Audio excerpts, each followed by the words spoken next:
Tennis by AFP published yesterday 09:15 p.m. Paul Crock AFP share tweet email Reddit print share tweet email Reddit print Rafael Nadal and Roger Federer will meet in Sunday's final of the Shanghai Masters, just the latest chapter in their storied rivalry.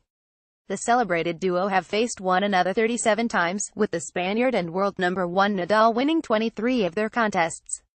And the 31-year-old Nadal, who has never won the Shanghai Masters, will be slight favorite this time because he goes into the showdown on a terrific run of form, and his opponent faces a kicker turnaround.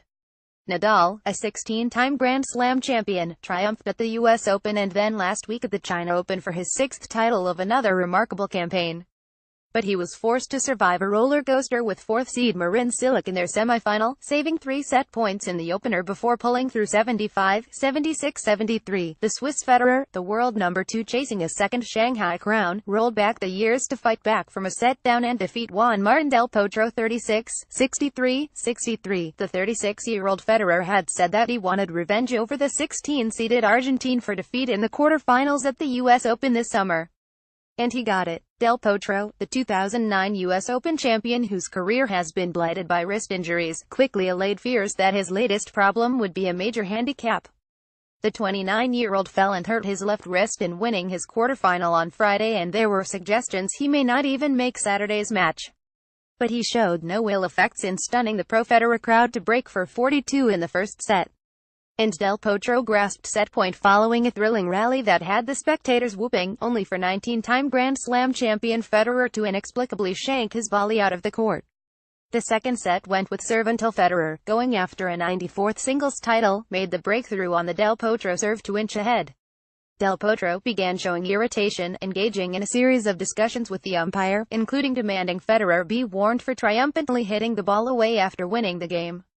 Federer sent the match into a deciding third set, and he got the break early to tee up another Nadal meeting. Federer, the older man, could be at a slight disadvantage because he has a shorter time to rest, having played the second match of the day. Croatia's Cilic had only ever got the better of Nadal once in 5 previous meetings, but he made him work hard for this latest win. Nadal said he was just glad to be in the final. The way doesn't matter, he said with a smile. We are at the highest level of our sport, so nobody wins easy. And if you want to compete in the most important events of the year and try to go for the victories, for sure you're going to have tough matches, and today was one of them. Nadal put Cilic under immediate pressure in the Croats' first 2 service games. But the 29-year-old Cilic, the 2014 US Open champion, eventually settled, only to squander 3 set points as Nadal hung on grimly. In the next game Nadal capitalized, breaking Cilic on the way to claiming the first set. With the crowd firmly in his favor, the Spaniard broke Cilic again in the third game of the second set, only for Cilic to break back for 33 when Nadal put his simple volley into the net. They exchanged a further break apiece to race into the tie-break, before a grateful Nadal pulled away at the last. We welcome your comments at letters@scroll.in. Rafael Nadal Roger Federer Tennis Shanghai Masters Sponsored content by published September 28, 2017 12:02 p.m. Shutterstock share tweet email Reddit print share tweet email Reddit print. A study by the World Bank in 2006 showed that nearly 50% of India's rural population was plagued by malnutrition. The seminal report, titled Undernourished Children: A Call for Reform and Action, estimated that there were nearly double the number of underweight children in India than in sub-Saharan Africa. Since then, while some progress has been made, many reports have continued to highlight India's malnutrition problem. As of 2016, almost 39% of India's children under the age of 5 display stunted growth and 21% are wasted, i.e., show a poor weight-to-height ratio. The World Health Organization (WHO), however, defines malnutrition broadly as deficiencies, excesses or imbalances in a person's intake of energy and/or nutrition. Thus, the pictures we most commonly associate with malnutrition mask the detrimental effects of micronutrient deficiency, which is far trickier to solve. Required by the body in much smaller amounts than macronutrients, micronutrients like vitamins and minerals also manifest pandemic deficiency rates. Vitamin D deficiency, especially, has reached near-epidemic levels, with an estimated prevalence of 7,090% of the population in the Indian subcontinent as per a study conducted in 2014. Additionally, the Food Safety and Standards Authority of India (FSSAI) estimates that 57% of the country's children suffer from vitamin A deficiency. Annually, an estimated 330,000 child deaths in India are precipitated by vitamin A deficiency, as per a UNICEF report. These statistics are especially alarming as deficiency of essential micronutrients vitamins, iron, zinc, iodine and folate in childhood can cause a range of developmental delays. Vitamin A deficiency, particularly, can have serious consequences among children: blindness, reduced immunity, greater susceptibility to infectious diseases and growth impairment, to name just a few. Apart from giving birth to undernourished children, expectant mothers who are malnourished are also highly vulnerable to maternal mortality. Chronic micronutrient deficiencies can have far-reaching consequences even into adulthood, impacting the affected individual's educational opportunities, work output, life expectancy and healthcare costs. Micronutrient deficiency contributes to annual losses of over 1% of the Indian GDP, i.e. almost $22.6 billion. In India, geographic, economic and socio-religious factors contribute to the prevalence of malnutrition among certain populations. Lasting suboptimal intake of micronutrients becomes a critical problem as the human body itself cannot synthesize some nutrients such as vitamin A. It is, thus, dependent upon food sources rich in preformed vitamin A, carrots, pumpkins, fish etc., some of which may not be easily accessible or affordable for the economically weaker segments of the population.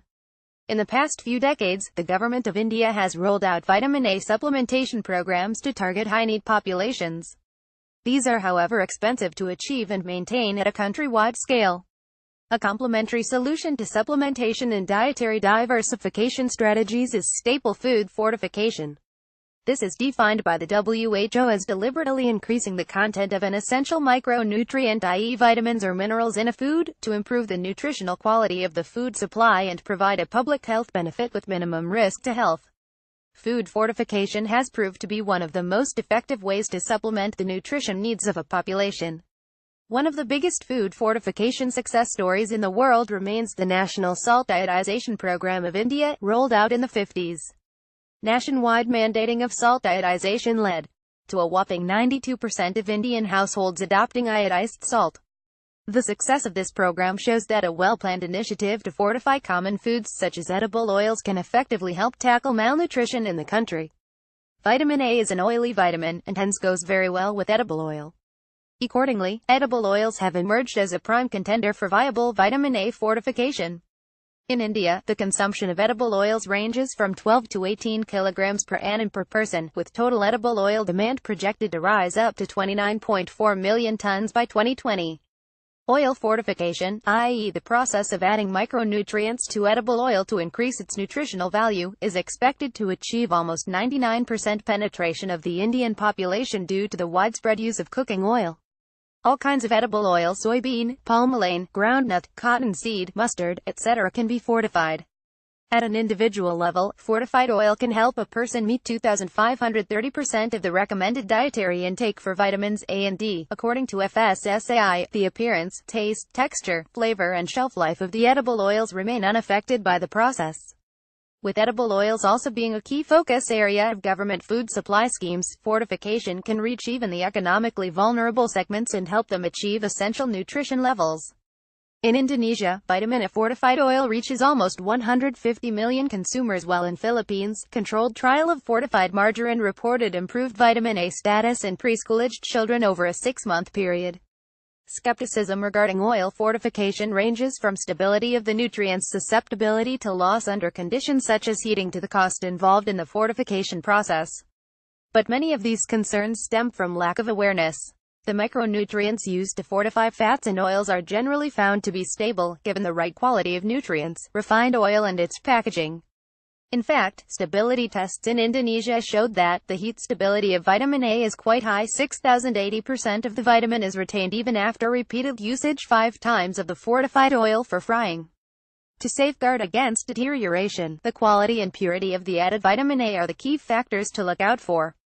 BASF has developed a range of 40 vitamin A formulations for optimal performance in the respective foods, including vitamin A forms encapsulated in food starch for flour and sugar, and highly pure forms optimized for oil fortification. Oil fortification is also very affordable. According to the FSSAI, the cost of oil fortification is only 810 paise per kilogram. The equipment, technology and processes are well established to enable sustained production in India. There is no major price increase of the fortified product either, keeping it affordable for all.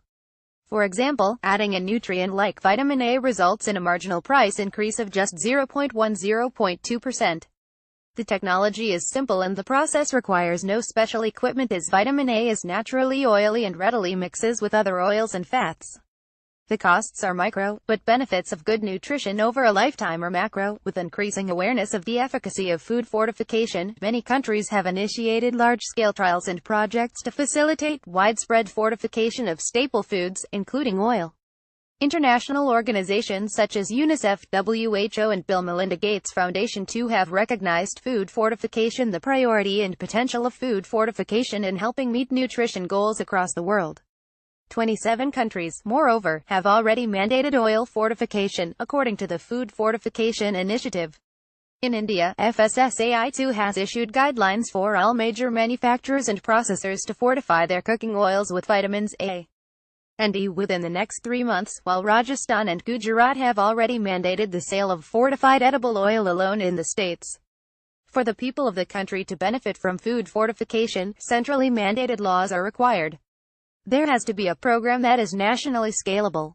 BASF has partnered with global organizations working in the nutrition and healthcare sector, such as Global Alliance for Improved Nutrition Gain and Strategic Alliance for the Fortification of Oil and Other Staple Food SAFO, and provides them with its technical expertise to help meet global healthcare objectives.